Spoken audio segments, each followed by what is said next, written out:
Hi, I'm Shilpa. Welcome to Being You and Free. Today I want to discuss what I think the purpose of adulthood is. You aren't as difficult as you think you are, my therapist once told me, when I shared that I can be difficult at times. I guess I needed to hear that. For a while, I wondered if I was expecting too much, asking too much of people. I felt almost guilty for expressing what I wanted.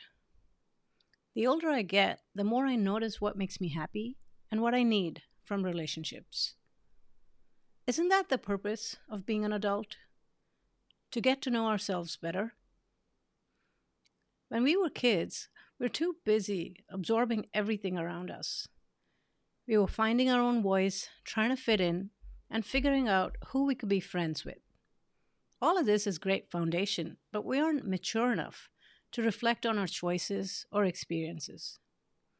But as adults, we have this rare chance to look at ourselves from a distance. We can look at our past relationships and past jobs and learn things about ourselves.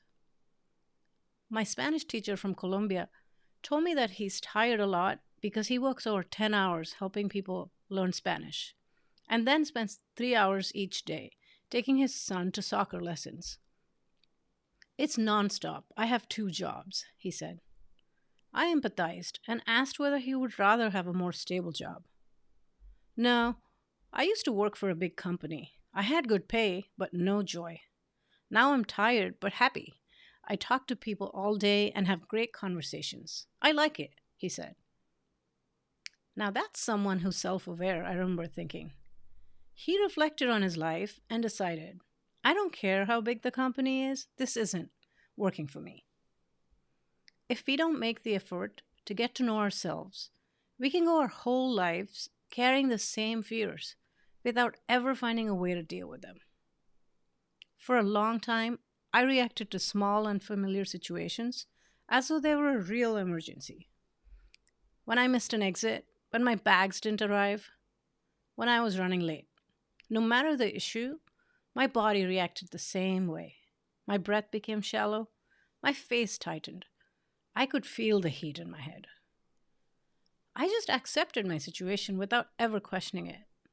When I finally started to notice what was happening, I wanted things to change. I now take deep breaths to calm me down and coach myself through a tough situation. I also work with a therapist to figure out how to process situations like these. I've realized I'm naturally tuned to paying attention to myself and identifying what I need. I like using every life experience as an opportunity to reflect and get to know myself more. If I didn't journal, I wouldn't know so many things about myself. I wouldn't know what triggers me and why. I wouldn't have realized that I like to write and that I should leave my IT career for something more meaningful. If I wasn't working on myself, I would be parenting on autopilot, asking my son to do what other parents are asking of their children without thinking long term. He sees me making time for my therapist appointments and knows it's just a part of life. Why do you need a therapist? He once asked me.